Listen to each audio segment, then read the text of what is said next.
Hello and welcome back to Undefined, your source for a sarcastic perspective over what's going on. Now, you might see a bit of an echo because there's some work being done in my office, and after a week in the basement, I'm really glad I can see the sunlight. But while I was off, a ton of stuff happened, and we have a lot to unpack. So let's start with the least interesting of the aspects. So we have a bunch of hacks, a lot of vulnerabilities, someone finally pulling the plug and calling it for what it is in the AI slop. Okay, let's cut that short because, I don't have a beginning yet. So starting off with Nginx.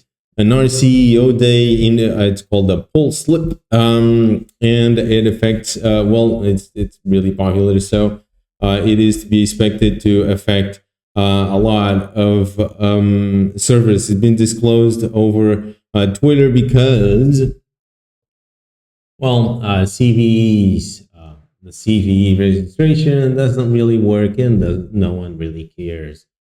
They take forever to do anything, and the descriptions are horrible. I really missed the open vulnerability database, though.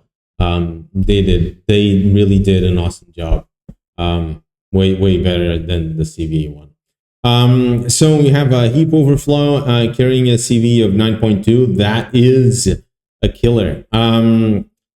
It enables to achieve code execution in a full system compromise without prior authentication.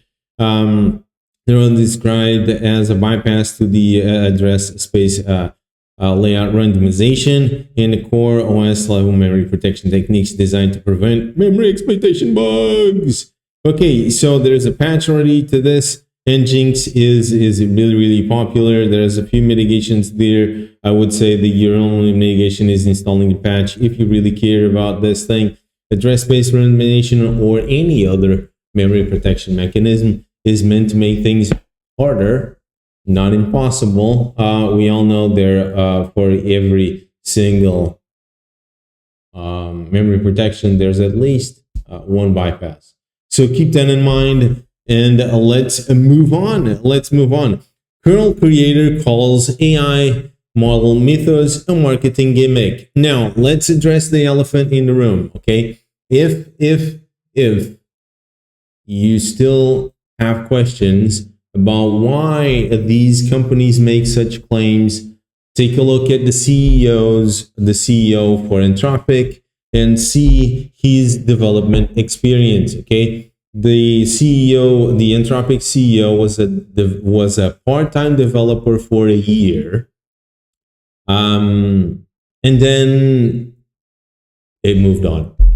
He might be a good researcher around AI and such. I can go on a limb and say that he's probably a very horrible developer. Otherwise, he wouldn't be a part-time developer for a year. I can tell you that much. Okay, if you like development, if you're really good at it, you don't work on it for half a year. You don't. Daniel Sternberg, is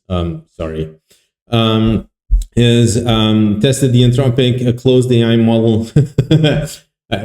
Closed here is in quotes because that thing is as wide open as a wide open secret as everything else. Now, it was clear that this was a marketing stunt because they opened the access to the model to a bunch of people, and it was so loosely shared that even people that was not meant to have access to it had access to it. So that is, if you don't know, a telltale sign of a psyop.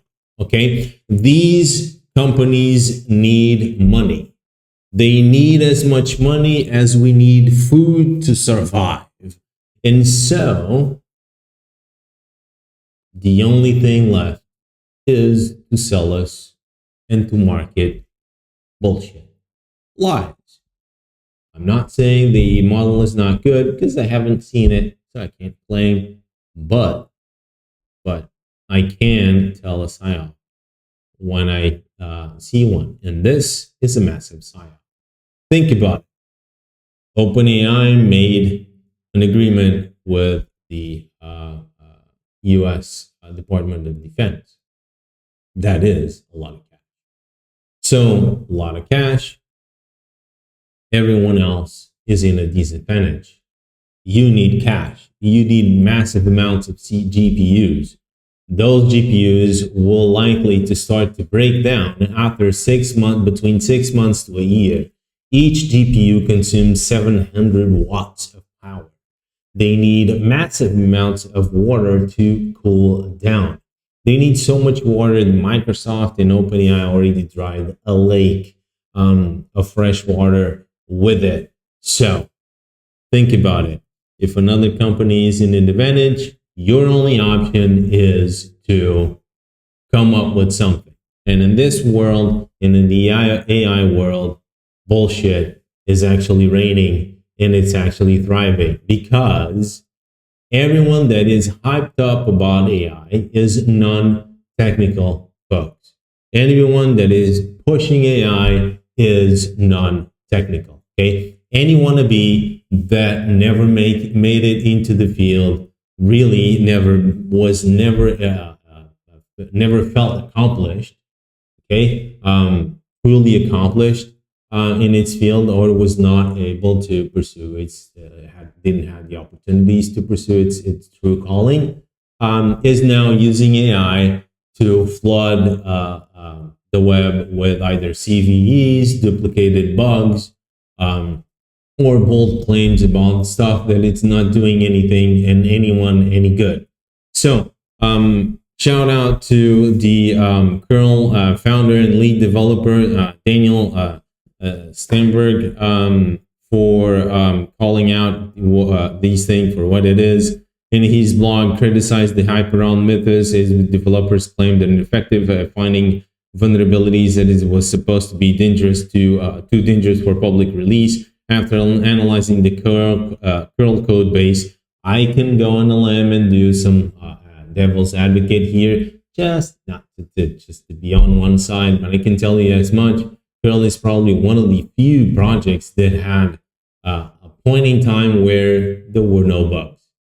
Okay, complete, clean bug track. And if you want to know how they were able to do that secret, take a look at Curl, take a look at the project goals, and take a look at the one very crucial fact.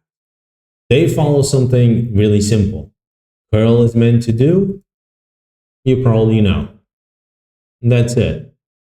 No gimmicks, no weird features, it's just a goal.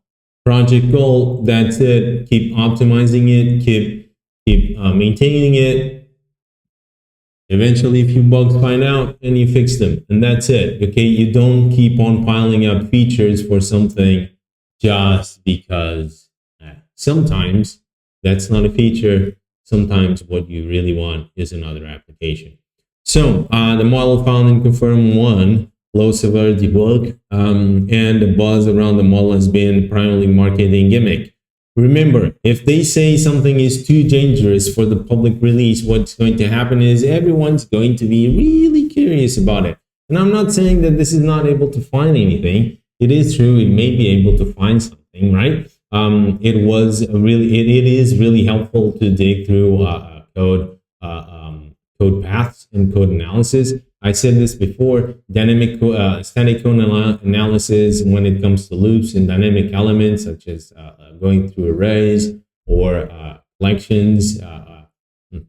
And when you have pointers or you have reflection to execute, to point to other things in the code, execution-wise, static code analysis becomes a bit tricky. You kind of end up hybridizing a bit the thing, and I'm talking from experience. I've worked on something like that, and it's really, really difficult and tough to get around. Now, being able to read code faster can create something, can create a mind map essentially of the code, and it makes it easier for you to spot code paths where you might have something that ends up in a sink in a dangerous in a dangerous position. And that is all it takes. Okay, everyone makes it. It's like code analysis is this really complicated stuff. It's really not. Okay, what you're looking for is most of the time, and for simplicity's sake, let's isolate one use case. Okay, let me stop things right there. I went on a tangent over there, and I oversimplified like a ton. Okay, to the brim of being incorrect.